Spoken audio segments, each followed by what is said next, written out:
Hi, Rewatch Podcast listeners. I'm Cory. I'm Tom. And I'm Nathan. First off, let me say that we have all had a blast doing the Rewatch Podcast. Every week, we put out another episode for free for you. And although we enjoy these discussions with each other, we truly do this for you guys out there in podcast land. That's right, Cory. But we are here today to tell you about Patreon.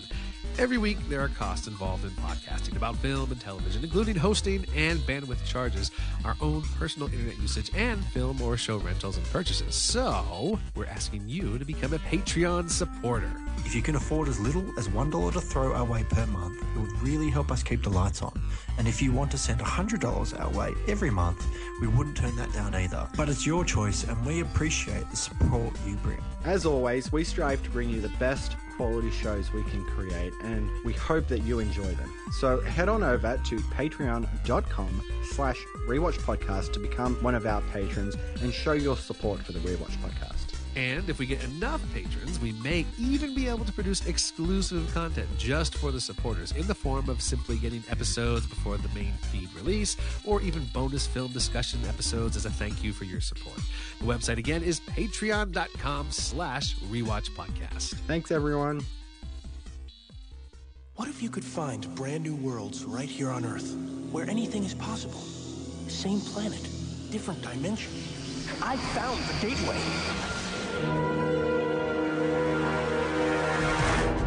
The Rewatch Podcast presents the Sliders Rewatch, dedicated to the series Sliders on Fox and Sci-Fi Channel.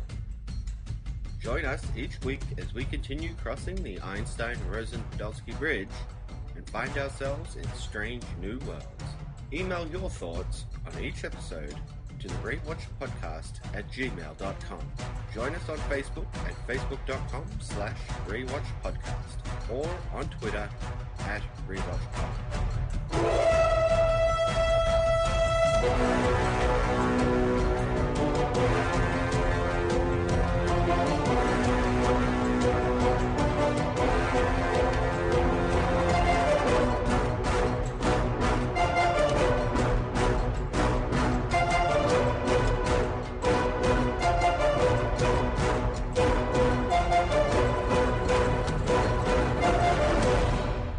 And welcome back to the Rewatch Podcast and our Sliders Rewatch. I'm Cory. And I'm an unstuck man. Mm. I am. I just got out of the shower, didn't dry off, and I sat down in this leather chair, and I'm just like, as I moved up from the chair. So it's kind of sticky in the back here. That's gross. Excuse me while I just stand up. All right, well, thank you for joining us, everyone. Today we're here discussing 2 more episodes of Sliders, and we're beginning season 5. Yes. Jeez. And the episodes we're discussing today are The Unstuck Man and Applied Physics. Yes. But before we get into it, we have a little bit of by the way. All right. So as I was listening to the last episode, I was thinking about this, and I couldn't remember if I mentioned it, if I just missed it in the podcast or not. But I was thinking, Roads Taken and the whole comparison to the Inner Light from Star Trek, TNG. It's like Inner Light worked so well, and Roads Taken, it was okay. It just, it kind of lacked something in that bubble universe, And I was like, you know what it was? In the Roads Taken, it was just like this montage of scenes, of like moments in their lives. You saw him here, you saw him there. Whereas Inner Light was like a real, true story. Like, you got to know those characters. Like, I still remember his wife, his son, his best friend. Like, the thing that he had to do in the town that he was experiencing, what Picard had to do to solve the problem. Like, it was an actual full episode in that world. And you got to know all those people. Whereas in Road Taken, it's just like, oh, you see them here in a car. You see them going to meet the father. You see him doing this, doing that. It just wasn't quite...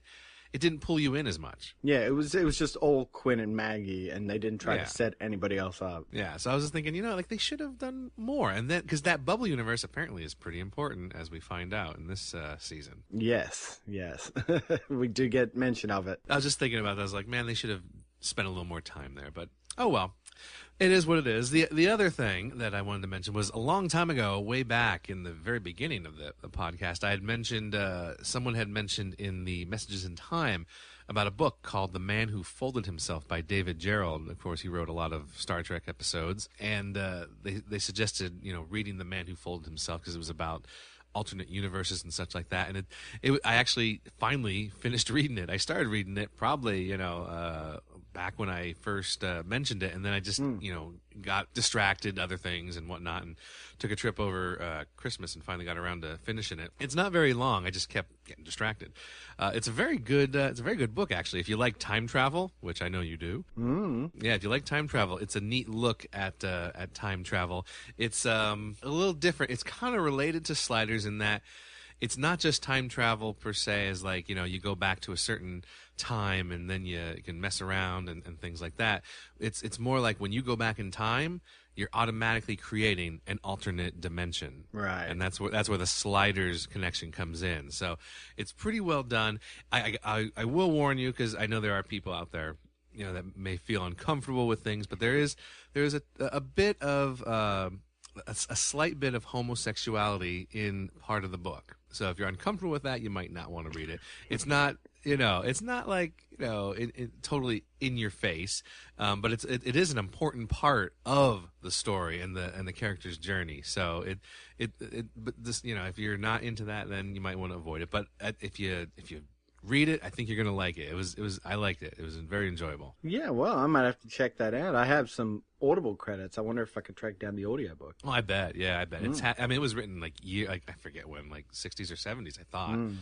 So it was a while ago. But yeah, it's real good. I enjoyed it. A neat story. Yeah, I don't want to say too much. I don't want to, spoil anything. But yeah, it's well worth a read or a listen if you can find it. Good to know. Cool. Yep. All right, well, let's get into our first episode discussion today. The episode is The Unstuck Man. We have story by Keith Dameron and David Peckinpah, with Telly played by Chris Black and Bill Dial. There's a lot of people getting in on the writing here. And directed by Guy Magar. And, surprisingly enough, this originally aired only 2 months after season 4 ended. Yeah, we're not used to that type of thing. Yeah, on June 11th of 1999. I told you I'm Quinn, and I don't know anybody named Colin. I saw some guy in that, what was that? Tunnel? He got hit by some kind of lightning, and suddenly there were thousands of them. And then he was gone. I've never seen anything like it. Is he with you? Yeah, he was with us. Well, what were you doing in there?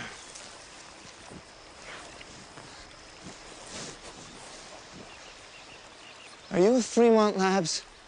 Thermodyne Propulsion? We're not with anybody. Okay, I've had enough of this. What have you done with our friend? I haven't done anything with your friends. I don't even know you people. I was part of this experiment for this weird guy I work for. What guy? See, I knew it. Who are you working for? Cro-Mags? Take it easy with the gun, fella.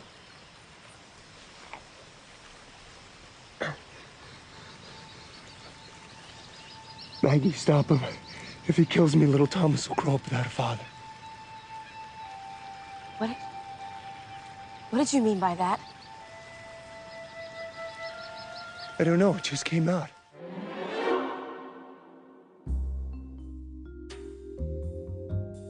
We begin at the end of yet another chaotic slide. Our sliders packing heat, bullets flying everywhere. Our group manages to make the slide in time, but are slammed together with Quinn's fraternal twin double from the next dimension, causing the two to join together in one body, while Colin ends up getting unstuck in the vortex, forever doomed to slide from dimension to dimension. Once Remy and Maggie leave the vortex, they come face to face with Twin Quinn, and eventually end up back at the lab he works at, trying to figure out what happened. Dr. Diana Davis gives us some answers along with some questions she has of her own, and she vows to help them find Colin and try to separate the two Quinns. Meanwhile, we meet the head of this research lab, Dr. Oberon Geiger, who it turns out is a man unstuck in dimensions as well, the result of a failed experiment. His goal with Twin Quinn joining together with Quinn Prime was to see if he could combine two doubles together, hoping to eventually combine every double of every person across dimensions all together into one single dimension, thereby allowing him to be free of his unstuckness. This is discovered by Diana and Twin Quinn after Geiger puts Remy and Maggie into stasis, and the two decide to help and rescue them, eventually hitting Geiger with a ray that causes him to disappear. With only minutes on the timer, Diana and Twin Quinn decide to slide with Remy and Maggie, hoping to find a way to separate the Quinns and rescue Colin later. Unstuck. He's in an unstable state of flux. He will spend the rest of his life involuntarily jumping from one dimension to another. The rest of his life? Unless we can stabilize him and anchor him in one universe. Well, please say you can do that. It has been done, but only once that I know of. So then you do it twice. All right, what about Quinn? Is he unstuck too? That's a different matter. When our Quinn entered the wormhole, it must have caused some kind of a dimensional nexus. The physical appearance of the man who came out of the vortex with you is that of our Quinn. But he seems to have absorbed some or maybe all of the subatomic structure of your Quinn. Okay, so we've tracked down trivia here. There's a bit more up on dimension of continuity, right? But Yeah, there's a bit more. we're still getting a bit of a hand from iReactions here. Definitely, yeah. There's like I think 7 or 8 episodes of some deleted stuff up there on Dimension of Continuity, but then iReactions just has a plethora of more information from just his years of following Sliders and interviewing different people involved with it, and of course what he knows from conversations with Matt Utaf at Earth Prime and Temporal Flux at Dimension of Continuity. So we're gonna have a lot of stuff. I thought we would have some. I didn't know we would have a lot. So this is cool. So originally, Revelations from last season was supposed to be for this season. It was going to be for this season instead of the way it was eventually done. And Quinn was supposed to make it back home to the Earth Prime from the pilot, not the one from Genesis, but the one from the actual pilot way back when. And Remy and Maggie were not going to be with him. And then Quinn, the Quinn that we know, would reappear in the series finale, at the very end of the season. So it was going to be a little bit of a different opener and closer. Still not with Quinn, but I would have been interested to see how that would have went. Does sound like it could have been interesting.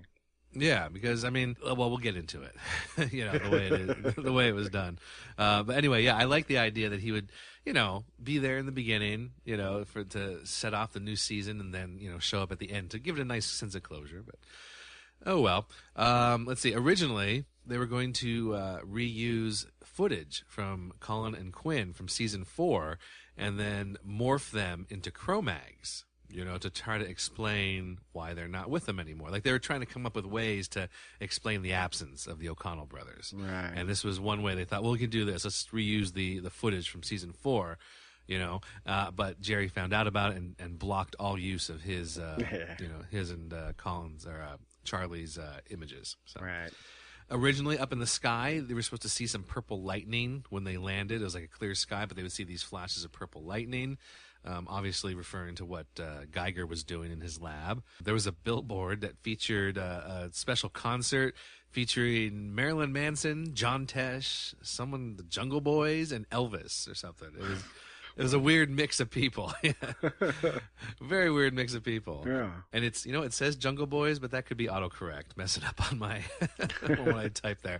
Maybe but Beastie I like Boys or something. It could be Beastie Boys. Yeah, I don't know where Jungle Boys came from. But anyway, you can find that deleted scene is over there at dimensionofcontinuity.com.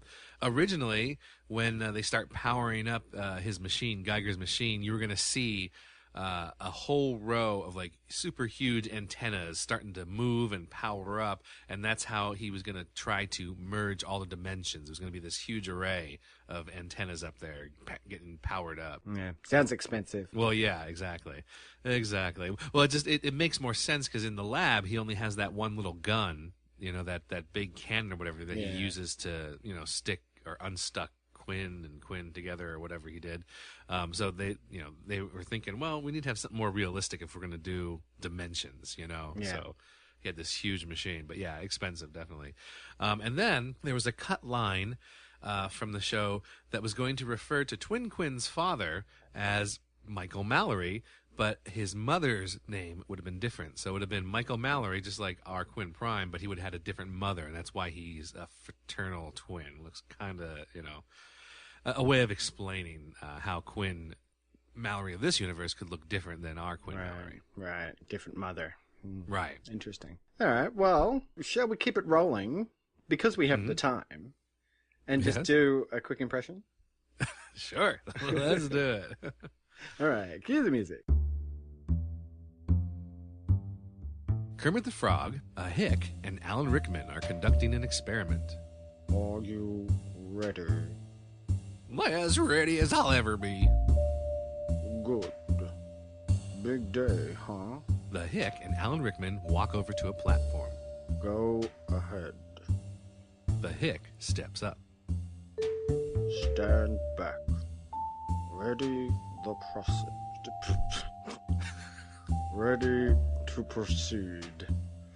Just stay alert and enjoy the ride. Thanks. Kermit starts the countdown, and the equipment powers up. Hold the countdown! I don't understand. Is there something wrong with my calculations? Not at all. I just made some adjustments in the dimensional synchronicity. Only hold for a few more seconds. Resume countdown now! And scene. Well done. Yeah. Make a good team doing our experiments. Exactly. Kermit and Alan Rickman, yep. Welcome to my laboratory. My name is Oberon Geiger. Forgive me for not welcoming you sooner, but I've been rather involved. I look forward to hearing about your experiences in the different dimensions you have been visiting. Some other time. We have only about an hour left before we have to make the next slide. Yes, I've heard about the difficulty with your timer. Your assistant said she was going to help reconstitute our friends. I know Diana has been giving her full attention to that matter, but unfortunately, I don't think an hour will be enough time. But I might be able to help. Give her a little extra time to complete the work. And how could you do that? Well, as you were told, we're involved in advanced dimensional research here. And I have what you might call a stasis generator that could stop your timer. That would give us plenty of time to reconstitute your friends, and then you could go on your way. You only need to put the timer on the platform. The timer doesn't leave my hands. Nor mine. Fair enough. Then you can both step up there and hold it. I can assure you, it will do you absolutely no harm. Of course, if you have another way to solve the problem, I would be happy to hear it.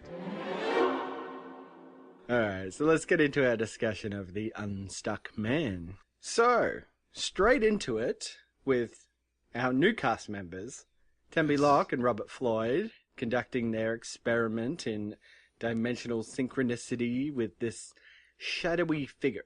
Yeah, it's a very shadowy figure who somehow knows the exact countdown of the timer as well. Yeah, not Which really I thought explained. was weird. Yeah. Yeah. Cool transition, though, because he Definitely. pauses the countdown, they resume the countdown, and then it transitions to be in sync with the Sliders timer. Yeah, it was like, wow, that's cool. I was like, what the heck? How does he know? Who is this guy? Who is It's like the this guy? sliding god, you know? So yeah, we cut to our Sliders, and they're on the run in a gunfight. Mm-hmm. Still thinking, why haven't they gone home? They could have just, changed those coordinates back to the way they were before Right. Isaac Clarke changed it, just gone home. Mm-hmm. But whatever. We see Remy. He calls out to Maggie. Hey, Maggie, Yes. get over here. And then he calls out to Quinn and Colin, Yes. but it's actually just the backs of two random people's heads, and we never see their faces. Yes, but the guy, they're wearing flannel, so we know it's Quinn. It's got to be Quinn because it's wearing flannel. So, Doesn't even sound like Quinn, too. No, it doesn't. He doesn't even turn around to tell them to go. He just I sort know. of just yells, go, go. And Yeah. you're like, okay, that doesn't sound like Quinn either. See, that whole thing there, Actually, there's what they did was, from what I understand, what our reaction said, is they just used the voice of like someone who was on set, you know, like a camera operator or something like that. And it wasn't until later that they had Robert Floyd come in as Quinn that they realized they could have used his voice, because he can do an impression of, you know, Quinn. So it's like they could have used him, but it was already, I don't know, it was already too late. They didn't want to go back and do the re-recording for it. Someone, I forget who he said, theorized that maybe they just didn't want to, like, pay a little tribute to Jerry O'Connell there because he left the series. So they said, no, we're not going to do it. Leave it alone. Yeah. And, you know, we were talking about it last week, that we thought it was odd that the people on the forums were already talking about Robert Floyd and Tempe Locke. And yeah, it's like I said, it's a weird thing, but this is airing only 2 months. Yeah, so they must have made some releases, some press releases or something. So this is like a rather quick turnaround. Like, they already knew that they were losing Jerry O'Connell and Charlie O'Connell, and they are going ahead with this new season. And it makes me wonder why they ended season 4 the way they did. I mean, I expressed my opinion on how terrible I thought it was. Why did they end it like that if they knew that they weren't going to have Quinn and Colin, and that they would have to explain why they have now disappeared from the show? Right. Why didn't they wrap it up? From what I understand, and like this, I could have it slightly distorted, but from what I understand, they thought that maybe there was a chance that they would still be involved for part of the season. From what I thought I read. That Jerry and Charlie would still be around for part of it. And then I think at one point, Jerry was negotiating for Charlie to be involved, even though he wasn't going to be involved, but they didn't want Charlie without Jerry.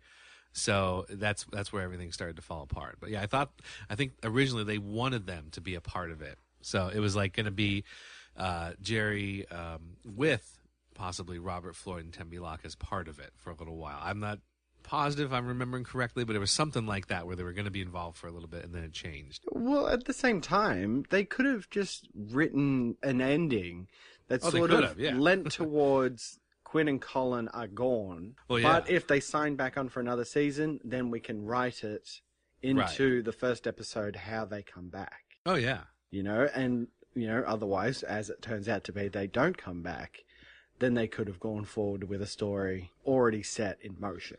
You know? Exactly. Instead, we need to start this season with the backs of 2 random people's heads and then just have them gone from the show, and then come up with this whole thing about merging with a fraternal twin in the vortex and Colin becoming unstuck, which is an unusual term. I don't know where they got that from. That's a weird term. Yeah, it just sounds weird, doesn't it? Unstuck.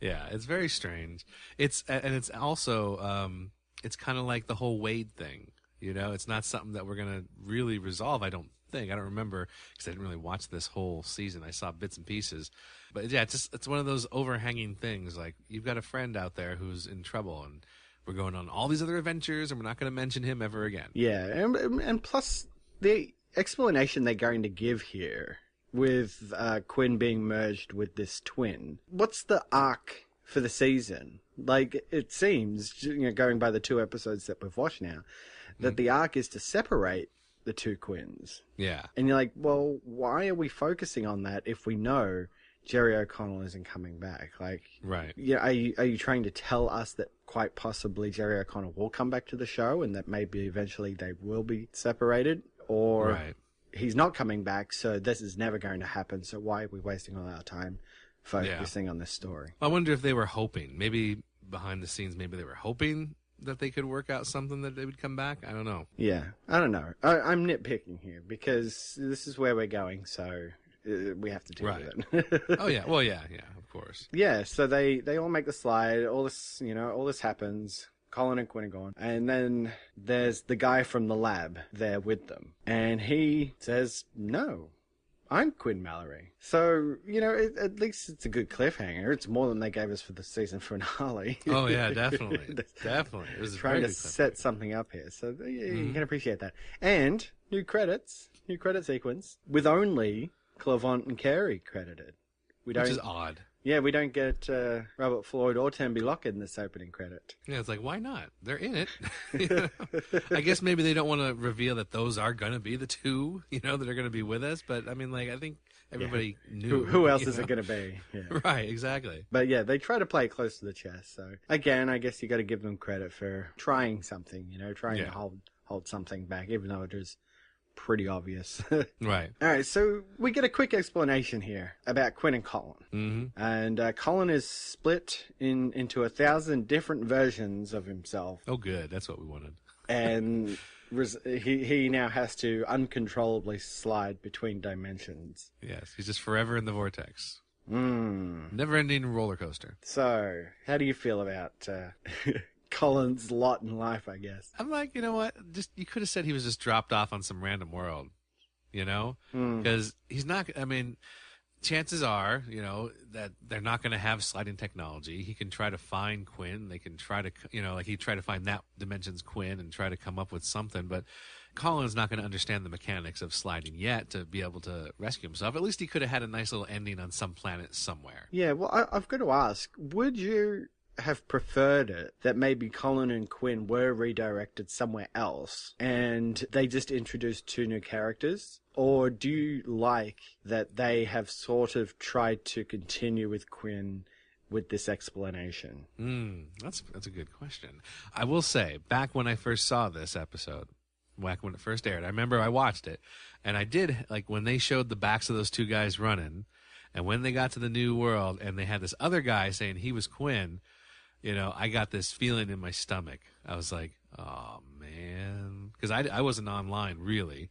So I didn't know that that Jerry O'Connell wasn't coming back. I was like, are they gone?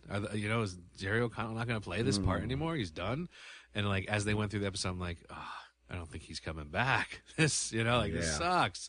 It's like, I don't care. And, like, that's why I really didn't watch much of season 5 at all. Like, I don't really recall much of it.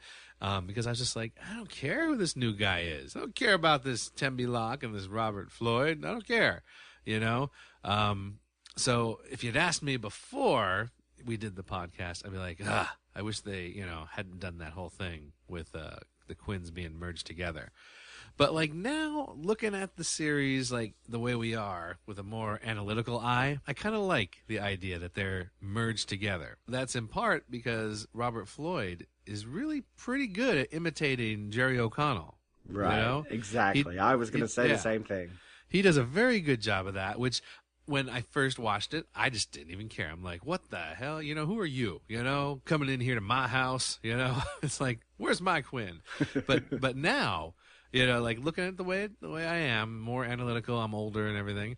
Like I kind of like that he's doing that he's sort of merging the two together. And I'm not quite sure where it goes. I know that eventually, I think, spoiler alert, Quinn, our Quinn totally disappears at one point. I don't know when that is, how it happens, but from what I have read, that's what I understand happens.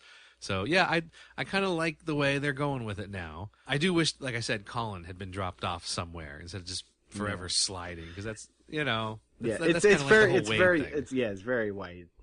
Something bad has happened, and are we going to get resolution for that? Exactly. Probably not. Oh, wow. So, I guess we need to just resign ourselves to this, how this has happened. I can agree with everything you said. Right. It really comes through with Robert Floyd, when he does that outburst as Quinn.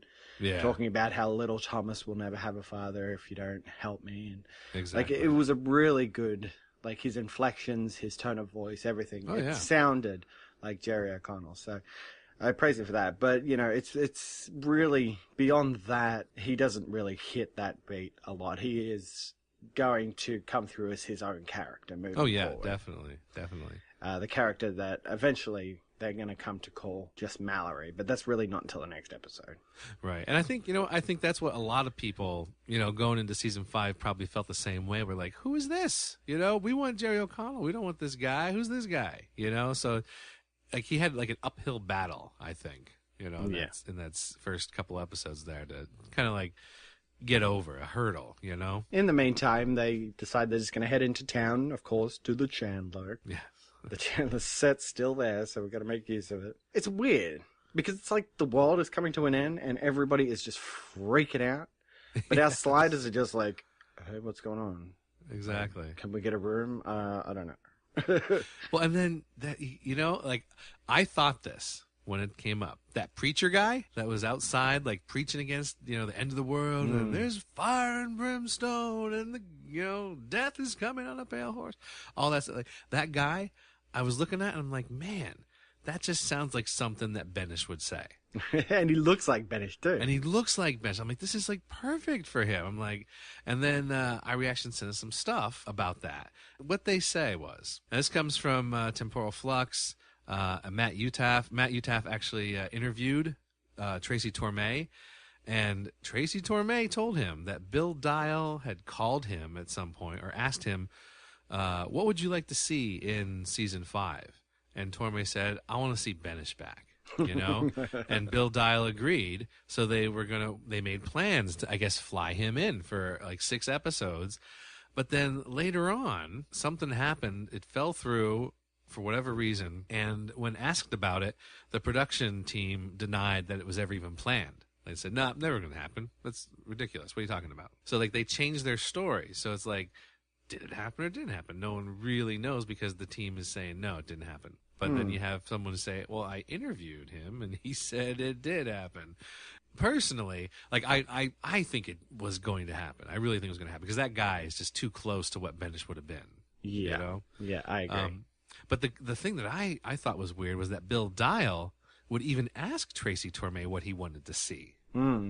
Because grasping at straws, maybe. Yeah, from what we know, maybe that's what it was. Because from what we know, Bill Dial did not have the best relationship with Torme, and Peckinpah did not have a good relationship with him either. Like they wouldn't even take notes, and things like that. So I don't know. Maybe they were grasping at straws, trying to find something that would like help it be more popular or whatever. Yeah. But at the same time, that preacher guy, it was so annoying. Every time they cut to him, they've got like a wind machine going. Yes. And his long curly hair would just blow into his face, and he wouldn't like move it out of his face. He would just keep going with his preacher speech. Well, exactly. I'm like, dude, just pull that hair out of your face. Like, you're on TV. We need to see your face. He's in the moment, man. He's in the moment. Hair be damned. Yeah. I mean, it's not like it's a pivotal role or something. Right. But, right. He does get a witty catchphrase at the end, but yeah, it was annoying. That's all. But they hit the bar at the Chandler, and we got that barman back. Yep. Is that for a bit of continuity? Yep. Hal the barkeep. Hal the bar guy. The twin Quinn, he's having a bit of like memory problems or something, but he starts to remember the lab. I got to get back to the lab. I got to see Dr. Geiger. He's the man who cured me, quote unquote. He gets a phone call. He's just carrying around a cell phone, apparently. Yes.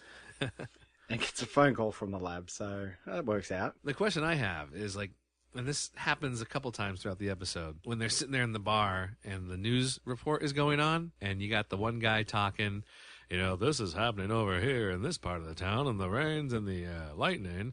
And then he says, let's go to Tawny. They show the video of them sitting there, and the other newscaster just sort of sits there smiling at the camera, just like mute, like not saying anything at all. And that happens like several other times where he says something, let's go to Tawny, and she just sort of like has nothing to say.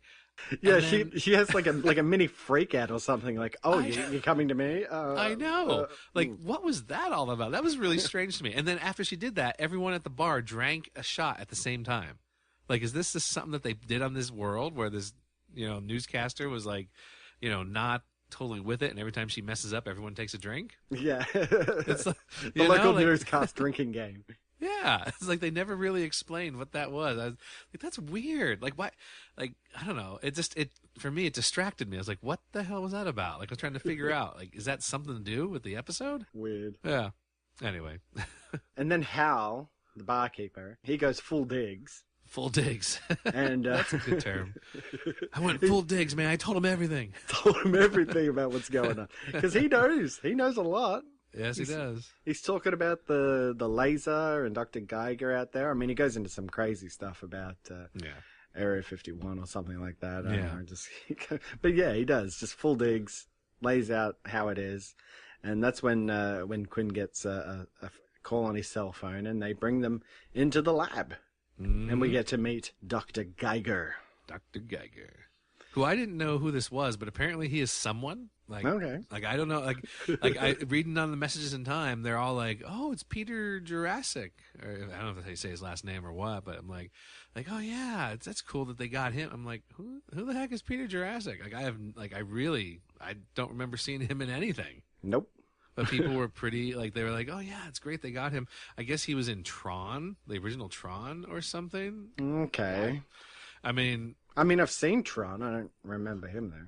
Right. I mean, just looking at his IMDb, I mean, like, I see Tron, I see Hill Street Blues, you know, I see, I guess he was on Babylon 5. He was in the movie Problem Child, which, I mean, whatever. Hey, I like that movie. That's a funny movie. You know, but I mean, like, there's nothing like super, super notable that I see on here that I'd be like, "Oh my God, Peter Jurassic's in that. I got to watch that." Like, I don't know. I don't know why they really. Well, maybe it's a Babylon 5 thing. I've never seen Babylon 5, but maybe, yeah. It says some sort of classic sci-fi TV connection or something. Yeah, they said he's known for that, for the science fiction series Babylon 5, Londo Mollari. But he's your typical bad guy, pretty much. Like, being evil, you know. He's a shadowy figure, for Christ's sake. I mean, it's... exactly. all he needs is a cat in his lap and stroking, you know. Like, how many times... Because he's only got, like one square window that you can look through and see him in there doing his thing, right? Right. How many times does he walk from the side where he's a shadow and, like, step into that frame in, like, just, like, the most menacing way? Exactly. He just does it repeatedly. It's like you couldn't make that whole thing fiberglass, you know, clear. Like, why not? I mean, come on. I mean, you're foreshadowing here to your people you work with. I am evil. Exactly. And he immediately just, like, lays out about how all this was intentional.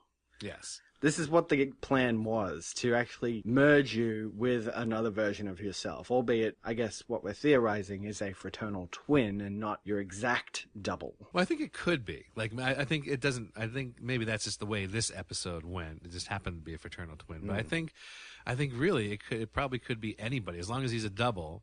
You know, combining the two would fix any, you know, problems, diseases, or anything that you might have. Yeah, because that's what Diana says. I mean, this is pretty much our first full contact with Dr. Diana Davis as well. And she explains that pretty much what they do is that they use their access to other dimensions in order to extract healthy DNA from interdimensional doubles. Yes. And this, you know, this can be used to cure people of diseases and stuff, which the Quinn of this world had. He had a debilitating disease. And by extracting all the DNA from all these interdimensional doubles, they managed to completely cure him. Yeah, I think it's a neat idea. So, yeah, it is pretty good. Now Geiger wants to go that step further. He wanted to merge the two Quinns because, as we're going to find out, his big plan is to try and collapse all dimensions into one single dimension. So, at the end of the day, unsticking him. Right, because he can only exist in that small little space. Yeah, and how he became unstuck in the first place, I'm not too sure. They don't say much about it. They don't really get into it, so maybe they're going to get into it as the season goes on. But I mean, he shows up in the next episode too. So. Yeah, which I didn't know he was going to. I kind of spoiled myself because when I was reading the behind the scenes stuff. Because I didn't, like, I thought, oh, well, all right, so he's the bad guy this episode. I didn't realize that he was going to be recurring again. And then I started to get a bad feeling in my stomach again. I know, like Rickman. Man, right? Exactly. Is this another Rickman thing? Come on, you know? So we'll have to see if they actually realize this better, you know, than they did the Rickman thing. Yeah. And, of course, it's going the way we think it's going to go. He's the evil guy with his evil plan. Yes. Quinn is struggling with the morality of this. And then, really, you know, we know that Quinn's going to come onto their side. But... is Diana going to come and help as well? Is she going to come around and realize what's going on here? So pretty much the end of the episode is all about that. Right. Bringing her around to realizing what's going on. So yeah, so it all comes to a head. Of course, the twin Quinn, he enlists the help of Remy and May to try and stop what's going on. And they explain the situation to Diana, but she is taken off to see Geiger, who offers to freeze their timer. Yeah. Because at this point, Geiger is sort of throwing out there, like, no, this was just an accident, and we're working on it feverishly, but since your timer is going to count down, this device here can actually stop your timer, and that'll give us all the time in the world. Yeah. And you're like, yeah. I don't know about that. But see, Remy and Maggie are not scientists. Yeah. Which is that's kind of the good thing, because they're the ones who've been sliding the longest, but they don't really understand sliding. They don't get the mechanics of it. So it's good because they're kind of clueless, and it's fine. You don't blame them for being, for getting themselves frozen or sent nowhere. You can't blame them for that because they didn't know. They're not sure. They're just like, all right, well, we got to stop the timer. All right, fine, we'll do this. Yeah. Actually, what it made me think of was the Phantom Zone from Superman. Oh yeah, there you go. Yeah, because it's actually a weird setup because he's like, oh, you just have to put it on the platform up there and it'll be all good. And Remy's like, the timer's not leaving my hand. The timer's not leaving my hand. And Maggie agrees. So they both go up there. So they get sent out. And I'm like, well, what would have happened to the timer if it was just the timer? Would it just send the timer into this nowhere space? I imagine so. Just would have been floating around there. So I don't know. So it just seems convenient that they would go up there as well. So now them and the timer and everything's just in there. And not to mention, you can freeze the timer, but that's not really going to freeze the entire world because the timer just counts down to when the two dimensions are close enough that you can actually traverse. So if you freeze the timer, time still moves on. The world is still getting closer together. The dimensions are still getting closer and closer together. So freeze the timer all you want. The dimensions are still going to get close enough, and you're gonna have a timer that's not aligned with that. You know what I mean? If you stop your own clock, the buses are still going to come. Right. Yeah. It's like this is the same thing. I get what you mean. Even if you froze it, once it started up again, it would have to realign itself to open a new wormhole. So but they're not scientists, so So Quinn comes in and he helps them out, and they end up talking Diana into what's going on. And pretty much Geiger reveals everything to her, and she decides she's going to be with Remy and Maggie and Quinn, and not with what Geiger's doing, because that wasn't the plan as she knew it. Exactly. So they shoot him with a little nowhere gun, and they unstick him again. And Quinn says, I'm going to go with you guys because I'm two people here. Right. So what? Well, he has a good line too about own him a car, which was kind of cool. Yeah, actually, I did like that. He said, I'm pretty sure I owe you that, whatever the car was. Yeah, the Cadillac or something, Yeah. Diana, we need your help as well. Will you come with us? And I thought it was weird, but she's like, I have to get a couple of things. So she gets little ray guns and stuff. She's gonna use that the next episode. I'm assuming she's gonna pull those out. Yeah. Every episode, little scanner devices and stuff, straight out of Star Trek. Exactly, yeah. Really funny. And, this is the setup for the story. They're off. We've got our two new sliders, and let's see how we go from here. Yep. It's like you said, it's not excellent. Right. But looking at it, with the perspective of, it was raw the first time it happened because we just lost Quinn and Colin, and it's just, if you're not on the internet, then it's just geez, we're moving ahead, and holy crap, Jerry O'Connell and Charlie O'Connell aren't coming back. Exactly. But, going into it, knowing that, and just sort of thinking about it for what it is, it was fine. It was an alright setup. Sure, it was clunky here and there, but going ahead, I think we might be able to see some interesting stories develop. Yeah, I liked it. It kind of reminded me of the DC Comics thing with the multiverse that they had. And then when they decided back in the 80s, they had the Crisis on Infinite Earths where they combined every single dimension they had out there, all the different Earths, they combined them into just one, because they wanted to clear up their continuity. So they took all the different Earths, and just pushed them into one. It's kind of reminded me of what Geiger was trying to do here, put all the dimensions into one, just make it simple for him, So I like that idea of it. So I think it's a good, strong start, which is what we had in season 4 too. We had a good, strong start that sort of petered out near the end. And actually, if you think about it, most of the seasons, not excluding first and second one, the third one started off pretty good, and of course by the end we were hating, the end of season 3, and same thing with season 4. It's start off real good and got some good episodes, and then we get to the end, it's like, blah, So like, how is this season going to go? Because this is a pretty decent start, Like I said, looking at it analytically, I'm kind of like, all right, not too bad. I enjoyed it. I'm wondering how it's going to go by the very end. And I think we can both agree that we're wary of this Geiger character because we know very well that he's going to show up in the next episode. Yes. Is this going to just turn into another Rickman thing and be ultimately disappointing? Exactly. Gotta keep watching to find out. Yes. And now, another episode of That's Random with Remy. Now, it was your equipment that caused all of this unstuck business, so now it could just unstick it. This has been another episode of That's Random with Remy. Alright, so let's get into our second episode discussion today. The episode is Applied Physics, written by Chris Black and directed by David R. Eagle. And this originally aired on June 18th of 1999. Okay, what happened down there? Some kind of a killer deja vu. 1 minute I was standing there next to you guys, and then I was standing there next to you guys. It was the same hotel. I was playing roulette with Remy and Maggie, but I don't play roulette. It's a sucker's game. It was like having this incredibly vivid memory of something that never happened. Take off your shirt.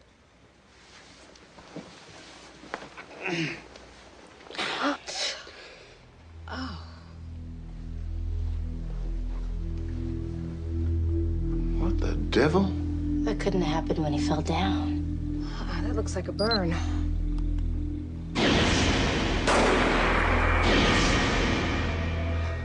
Someone shot me. What? I was at the roulette table, and this guy, big, ugly, he thought I cheated him at cards. So he pulls out a gun and shoots me. What is it? That happened to Quinn. Our Quinn.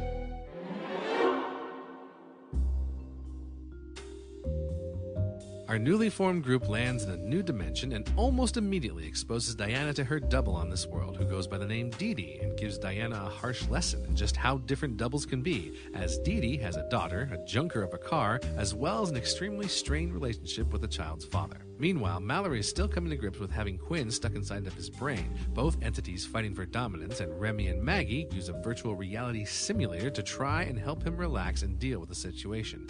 Unfortunately, the method turns sour when he drifts off and Quinn's memories come to the forefront, causing Mallory great anguish as he experiences the loss of the professor as well as the Cro-Mag incidents. Maggie tries to help by taking Mallory back to the night of her and Quinn's prom in the Bubble universe, but it backfires, causing Mallory more pain and causing more fracturing between his two halves. At Dee Dee's school, Diana has been auditing a class in order to get used to their technology, and while trying to figure a way to split Mallory and Quinn, brings back Dr. Geiger from the dimensional nether where he had been sent. He manages to trick Diana into changing some calculations, which results in some dimensional merging, causing this world to change in such a way that Dee Dee no longer has a daughter nor a bad boyfriend, but is in fact head of the school's technology program, which is used for government work. Remy, Mallory, and Maggie show up and manage to cause enough of a distraction to activate the vortex and slide, unable to fix the damage done to Dee Dee's life. The fragmentation effect is getting worse. Something is causing them to move even further out of phase. It's my fault. I thought I had a chance to get my Quinn back. I pushed him. It's okay. All right, how about it? Any chance you can get our guys apart? Well, I got into the physics lab today, and I may be able to use their fusion reactor to generate a stable dimensional bubble. Like the one Geiger lived in. And if you can't? Well, eventually the phase differential will grow so large, he won't be able to exist as either Quinn or Mallory. He, or actually they, could become unstuck like Geiger. In any case, he can't live as two people. That's what he told me. We may have to choose which one to say. Okay, get on with it. You got 21 hours.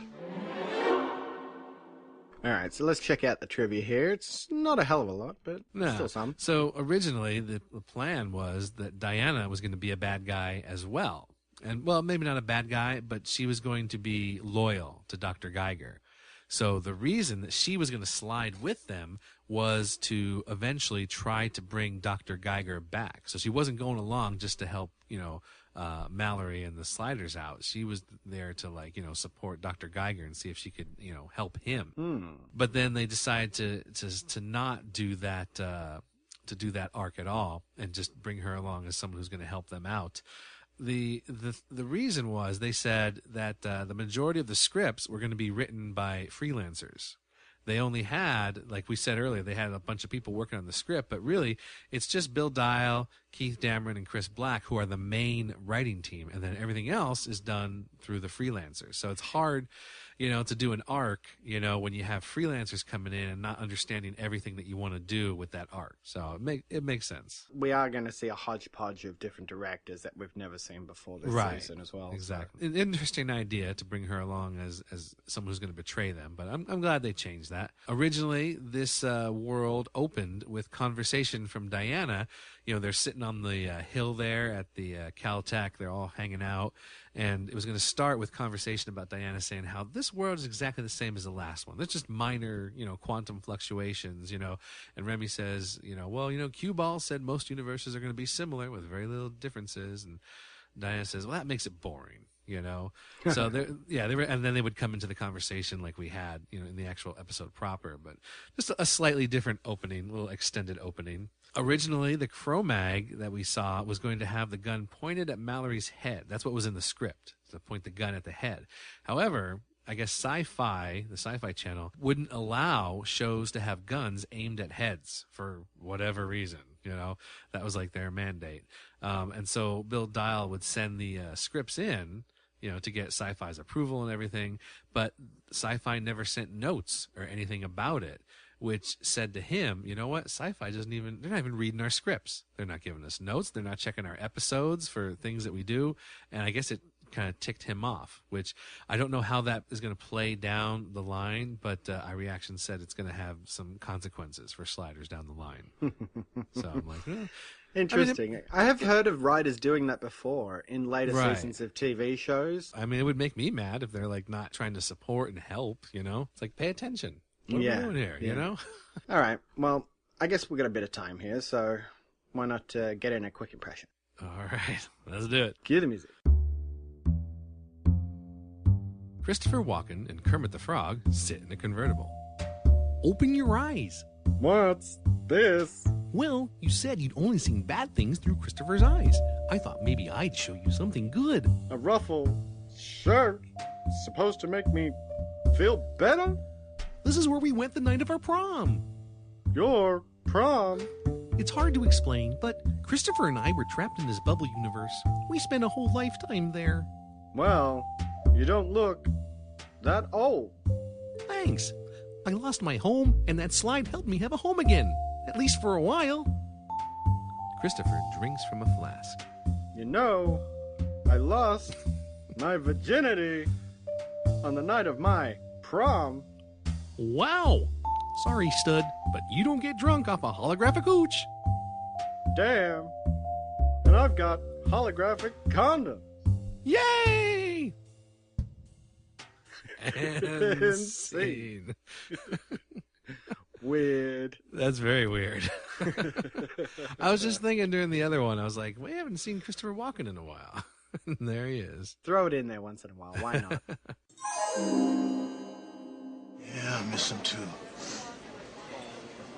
Never really thought about how much responsibility the cue ball took. We were always looking to him for the answers, assuming he would figure something out. He usually did. Yeah. A lot for a young man to deal with. Looking after us and his brother, Colin. Crazy farm boy. I know, I just keep expecting to look over at that bar and see them both sitting there. Mallory? Hey, man, you feeling okay? Better.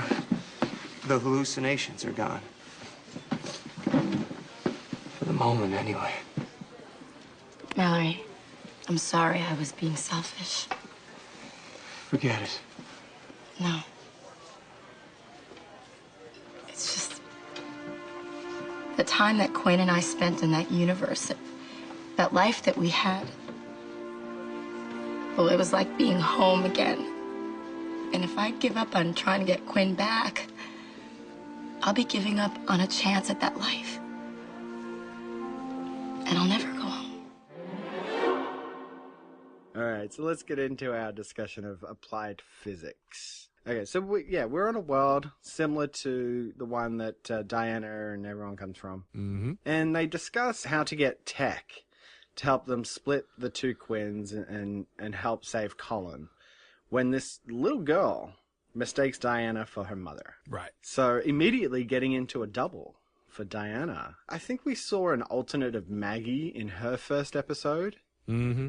But it was pretty much just Maggie again. Like It was the same character. This one's like a dramatic double for Diana. So she gets this one off the bat. And she's freaked out. Yeah. And, it makes me wonder, like, are we going to get into a double for Mallory? Because this is the first time I've ever seen this version of Quinn. Exactly. Yeah, I wonder. I don't know. So, it just got me thinking there. I can see why they wanted to go with a double of Diana first. Maybe ease us into it. Right. But the child actors they're getting for this show aren't getting any better, are they?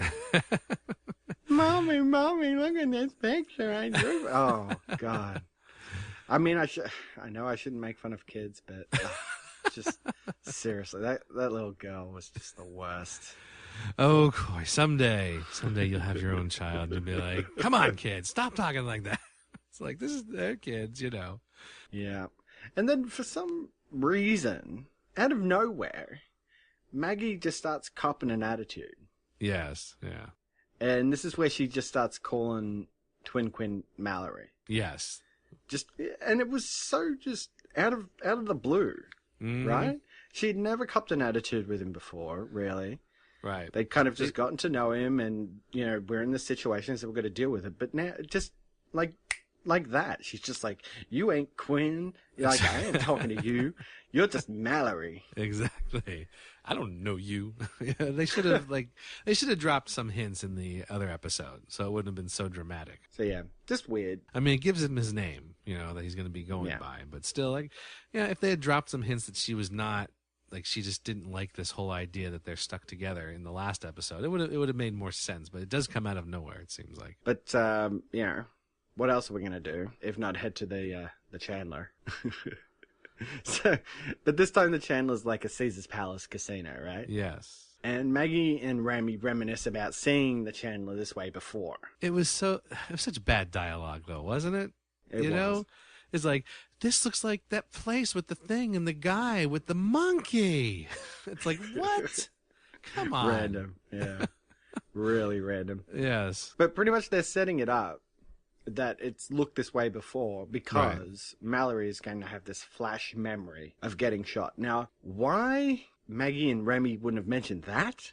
Yeah. Like, they're reminiscing about the guy with the thing and the monkey. Right. Didn't even mention that Quinn got shot. Right. While they were there. He's like, that seems like a more interesting thing that happened while you were at the Chandler that one time. Now, what I'm, like, the thing that confused me, all right, so the guy that shoots him is not someone we see again. No. Right? It was just a memory. Yeah. And the guy that shoots him is not someone we've seen before. However, when Mallory's talking about that incident, he says, I was playing cards. Like he said something like the guy thought he was cheating at cards. Right. And shot him. So it takes me back to The Good, the Bad, and the Wealthy, where he was almost shot when he was playing cards in the saloon there, right? Right, yeah. So I'm thinking maybe he's sort of juxtaposed that thought with the casino, just because it was similar with the whole gambling thing. Maybe that's why, it played out like it did. And that's why they didn't, that's why Remy and Maggie didn't reference being shot, because maybe Quinn didn't maybe he wasn't shot in a casino, but Mallory's remembering two memories together. Yeah, maybe.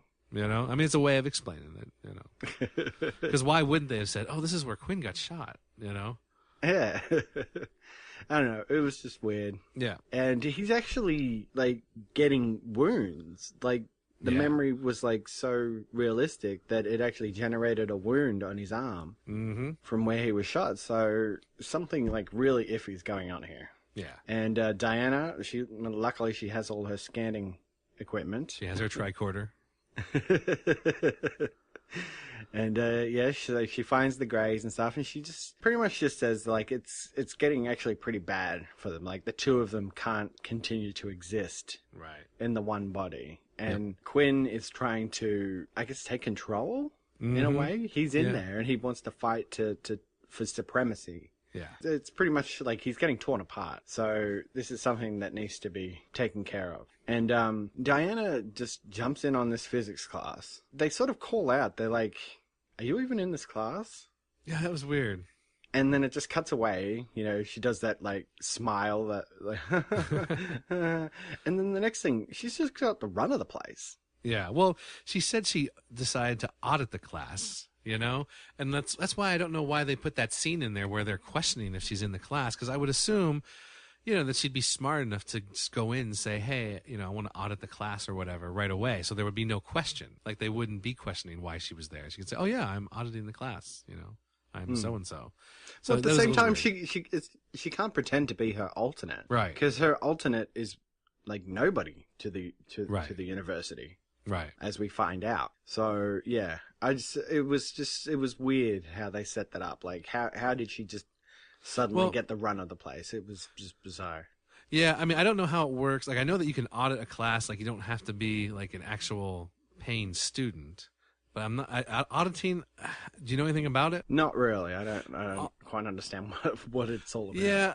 It's something like, and I don't really know either because I never did it, but it's something where you can like sit in on a college class to like get the information, but you don't actually like get a grade. You're not enrolled, you know, so you can be there and like take in the information and learn, but you're not going to be participating in all the stuff. So it is odd that she gets the run of the place. Right. So you're not like working to get a diploma or something. Exactly. Or a degree. All right, fair enough. Something but like still, that. like, even if she was just auditing the class, why would they just let her have the run of the place? Right.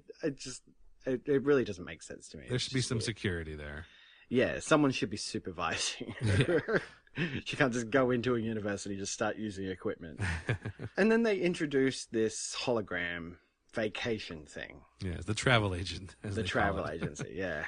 And it's pretty much you can just touch this globe and it takes you into a holographic world. Like wherever you think you want to go, that's where it'll take you. It's like the holodeck. Pretty much. Yes.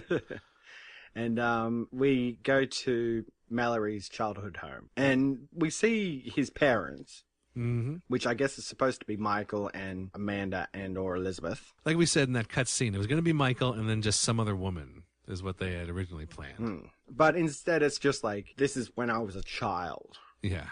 I'm remembering. So they're just really, really young. So we can just cast whoever in this. Exactly. We can't even get back those old parents, I guess, for season 5. They're too busy. They're very busy. So whatever. This is where we start getting the stuff with Diana and her alternate.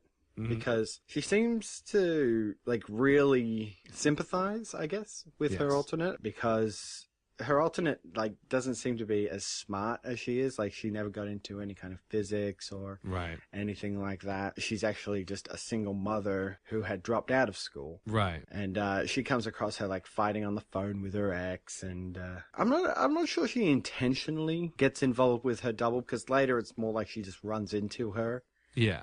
And they're like, her alternate's just like, oh my God, we look so much alike. This is crazy. Right. So, yeah, it's interesting how that plays out. Well, she sees, like, you know, she sees this Dee Dee as, like, it's her, but, like, with different decisions that she made. Like, she was, like, Dee Dee says she was in the physics class, but had to drop out because of her boyfriend or whatever and the daughter and everything. So, like, Dee Dee definitely has the potential to be as smart, but like it's just unrealized at this point. So I think she kind of wants to fix her life. You know, that's why she eventually gets involved. She's like, well, I got to make this better because like, look, her car doesn't work. You know, this guy is holding out on child support, you know, and just he's taking the daughter whenever he wants, which really he can't do. I think he'd get in major trouble from child support services and all that, I know, right? Yeah, because like just the way he is, and then he pushes her, it's like that's not good to do in front of your kid. I know. she's got a good case against you, man. But yeah, it's like she gets involved because I think like just like they did for Mallory, she wants to kind of fix things, and make it better for her. For her double. Yeah, and this is compounded because, like I said, she's just got the run of the place, and right. she starts this dimensional, bubble room, which is for Mallory. Because he's messed up, and Geiger shows up. Yeah, and he said it seems like he's drawn to it or something. Like he can, because he's unstuck, and right? He can just sort of travel between all dimensions. He can actually sense like a place to sort of materialize. Mm-hmm. So as soon as she turned it on, he was drawn to that room, which makes sense. This is good. Yeah. I like that. It makes sense. Yeah. And it's it's like I was saying. Like, is Geiger going to be an overarching character every right. time that they attempt to do something to help Mallory? Is Geiger just going to show up? Yeah.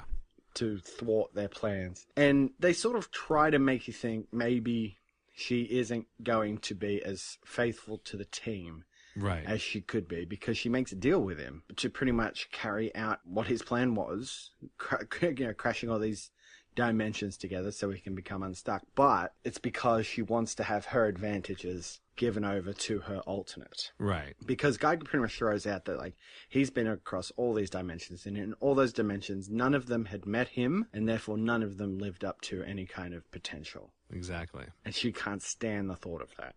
Yep. So, it's an interesting idea, and I still think they leave it ambiguous by the end of the episode to whether or not she's going to stick to the morals. Yeah, it comes up a little bit in the Messages in Time, if I remember. Something about that. But in the meantime, Mallory has conjured himself a Cro-Mag. Conjured himself a Cro-Mag. I like that.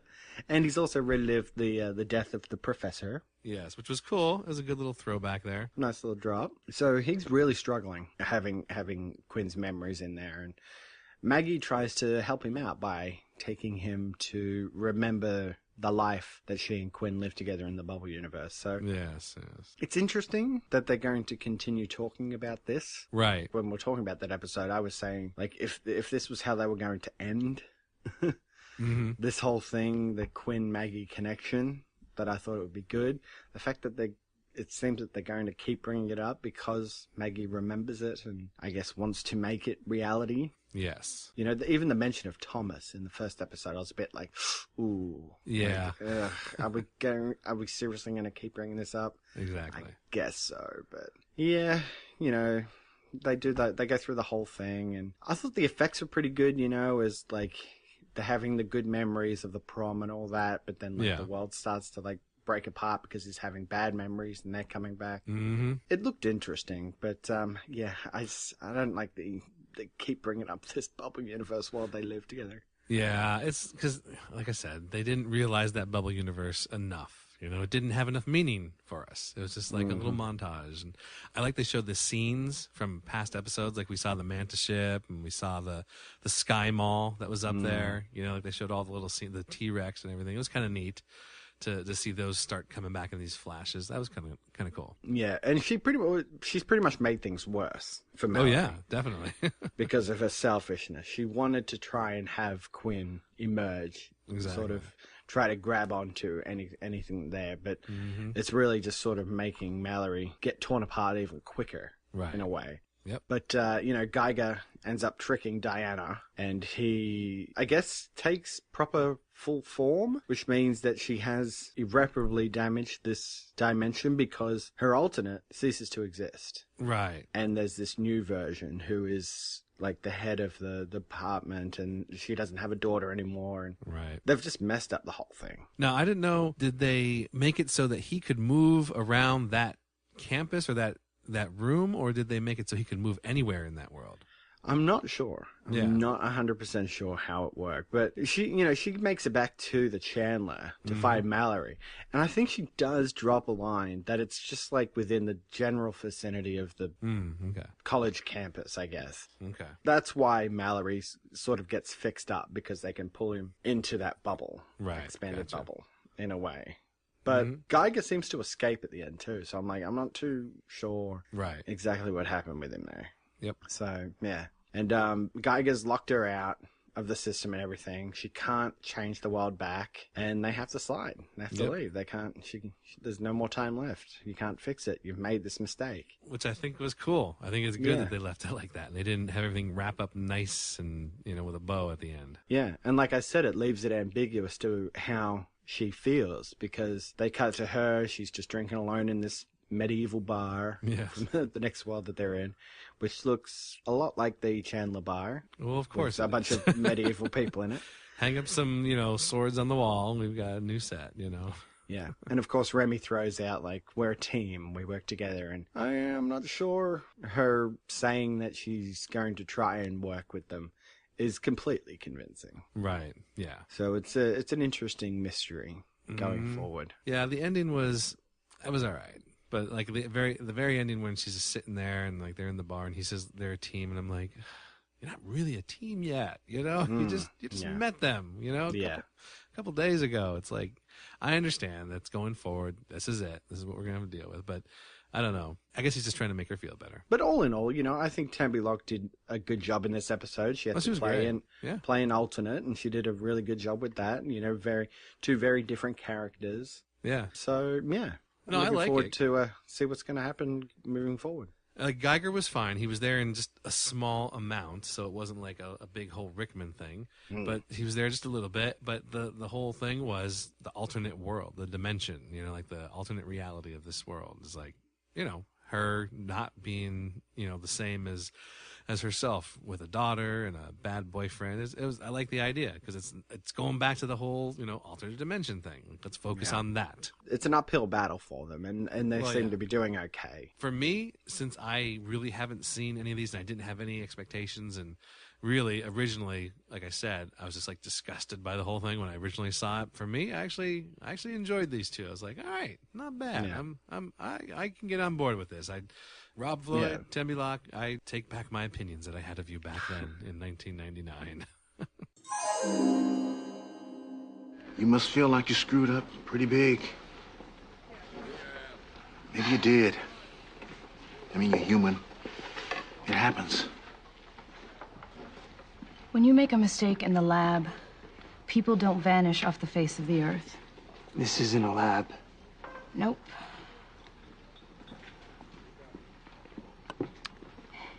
I don't know if I can go on. You can. Your work isn't finished. And we need you. I need you. I mean, don't forget we're a team. I won't forget. Not ever. All right, well, let's check out some messages in time. All right, so for this episode, they were wondering, someone had posted, was I watching the wrong channel? Was this a rerun? I haven't seen an episode this good since The Guardian. This can't be Sliders. I'm like, well, that's kind of a backhanded compliment, but, Interesting. But yeah, it's true with all the stuff, some of the worst episodes that we've seen, this is better. This is definitely better. And they said, it was thought-provoking. They said it wasn't cheesy. It was very much like The Guardian. They like Diana Davis, the best part, they said, so far of the new season. And they like that Geiger was the one who influenced Diana to become who she was. They like that all the other Dianas were kind of like just listless and didn't really, do much, and that the villain is the one who influenced her to become better. So I thought that was a good turnaround. And it's like I said, it's sort of having that interesting nature of like, is she loyal to our Sliders or is she loyal to Geiger? Yeah. We don't really know moving forward what she's thinking. Yeah. And then when I looked up the messages in time for this episode for the applied physics, there were like these two threads that I saw, and then all the rest of the threads on that page were all like in like a different language. I was like, what the heck? I was like, all right, well, that's what we got for this then. All right. So then we go to the other episode, and there was a lot of stuff because it was the premiere episode, of course, of the season. People were wondering, will Diana and Maggie have a rough relationship just like Wade and Maggie did? They're going to be button heads. You know, they were wondering if Diana was going to get with Remy to be a politically correct, you know, like a black couple on TV. Right. And I'm thinking, he's a little old for her. That's You true. know? They were wondering if Maggie was going to get with Remy because they have that connection now. They're the only two left, you know. And then, will Maggie stay with Mallory since Quinn is in there? Or, you know, is she not going to like him anymore because he looks different? You know, it's like, it was very like, this one whole thread was like all this soap opera type stuff. You know, it's Well, like, and at the end of the day, like, have any of the Sliders gotten with any of the other Sliders? Exactly. Really? Yeah, Besides exactly. Maggie and Quinn in the bubble universe? right. Yeah, so this is kind of interesting. That's what they were wondering. They also said, this one person said, you know, he was very disappointed in the episode. He thought it was lame because he really liked the O'Connells and not sure if he's going to continue to watch, which, you know, that's kind of how I felt back in the day, you know? Exactly. It's like I said, uphill battle, really. Yeah, it's like, well, I don't know if I'm going to keep watching. I don't care. And plus the fact, for me, it was on Sci-Fi. It's like, that's extra charge to have that channel. You know, Right, it's like, yeah. I don't really care then. Someone said, the new actors are fine. They're good. I mean, the original cast was best. They melded the best together. But we'll stick with it. The upcoming stories, they kind of show promise. But it's just not, they don't feel the pull to watch anymore. You know, it's like, oh, Sliders coming. I got to watch. You know, it's like, well, maybe. You know, maybe I'll watch it if I'm around. I know. We've been saying that since, like, mid-season 2. Yeah. Or mid-season 3. 3, yeah. Where just, like, it's not the same show anymore. If you just get past that it's not the same show, just give it a go. Exactly. They weren't liking the new merging of the Quinns. They didn't like that idea. You know, they thought, I don't know who this guy. I don't like this. There were comments about how Quinn, how come Quinn was ready to stay on Earth Prime in Revelations. You know, he gets back home. He was ready to stay there with his parents and Colin, but they never mentioned Wade. Like, what a great friend. You know, he's like, oh, I'm home with my parents. Yay, everything's good. Oh, wait. Do we have? Oh yeah, Wade. That's right. Well, it should be fine. Should be fine. You know? Remy's got the timer. I know. You just go get her wherever she is. Exactly. So, good point. Good point. They said, as bad as things might be now, it's never going to be as bad as the episodes after John Rhys Davy was killed. Which, I gotta admit, those were bad episodes. So, yeah, Rickman. Exactly. Let's see. They did mention how Quinn has computer skills now. You know, when our Quinn took over Mallory and was starting to type, you know, and do all those calculations and everything. It's like always before Quinn had some computer knowledge, but it was always Wade who was the computer genius who always did he was the hacker. Yeah, so suddenly now Quinn can do it. And then, like I said earlier, a lot of people had praise for that Peter Jurassic. They're like, oh, he's great. You know, it's good to see him. I'm like, I guess. I don't know where he's been before, but all right. Yes. We dedicate this episode to Peter Jurassic, apparently. So, no. There you go. All right. So we have a message from Earth Prime. Cool. Do you want to take it? Sure. Says, hey, Cory and Tom, just dropping a note to say the story about Azure Gatebridge World really gave me a grin. Clearly, what happened is that you briefly crossed over into an alternate dimension where Los Angeles has a very prominent blue bridge, took a photo while in that dimension, then left again, thus meaning the photo was no longer on your this dimensional camera. I like it. That makes sense. I could have sworn I took a picture of it. That's cool. Actually, there's a pretty neat subreddit for things like this. Glitch in the Matrix.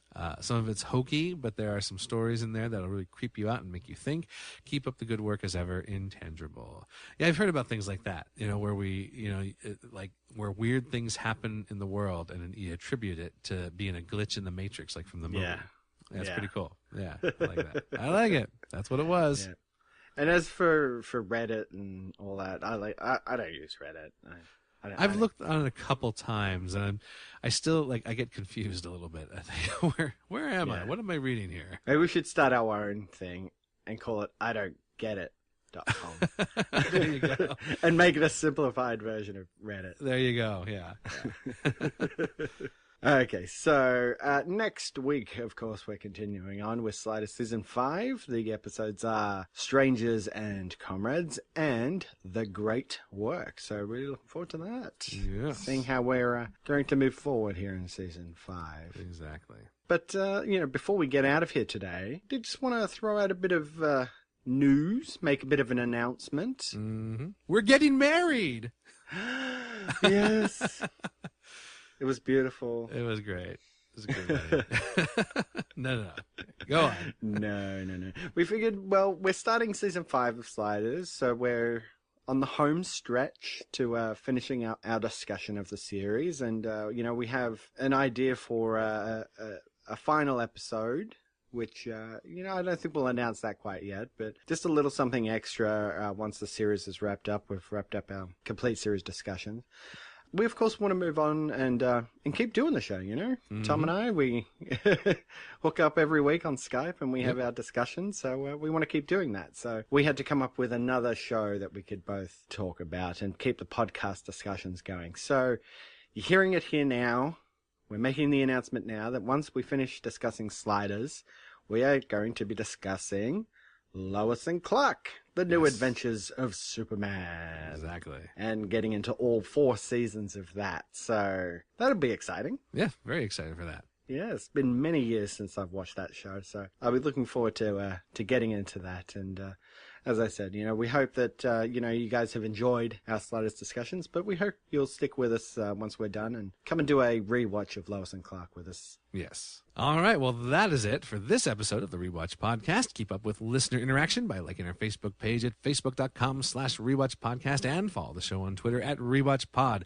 You can also visit our webpage at rewatchpodcast.podomatic.com, which has some of our favorite links there, such as Dimension of Continuity, earthprime.com, and the active forum over at sliders.tv. And remember, you can always write us an email or record a voice message and send it to the rewatchpodcast at gmail.com, just as Intangible has been doing recently, and we love getting that feedback. Definitely appreciate that. Also, if you've enjoyed the show, please consider giving us a rate and review on iTunes. Helps build up listener interactions and just helps draw more people in. We really appreciate those iTunes reviews. Mm-hmm. And of course, you can help support us here at the Rewatch Podcast by heading over to patreon.com/Rewatch Podcast. That's patreon.com/Rewatch Podcast. And you can make a monthly contribution as little as $1 a month, just to help us keep the lights on around here and pay for bandwidth charges and hosting charges and things like that. So if you could spare $1 a month, get a few people in on that, then, it'll help us just cover some of those costs as, we put out more episodes, which we do every week just for you guys for free every week. So we appreciate any support you can give us. Definitely. All right. Well, thank you for joining me again, Tom. Yep. And I would just say until next time, they've been cloning people over at Quantico for the last 5 years. We gotta slide. The Rewatch Podcast is not associated with NBC Universal, St. Clair Entertainment, Fox, or Sci-Fi Channel. The use of any and all copyrighted material is only for parody, news analysis, critique, or educational purposes, as provided in United States Code, Title 17, aka Fair Use. Music provided by Kevin MacLeod at Incompetech.com. Copyright 2016, The Rewatch Podcast.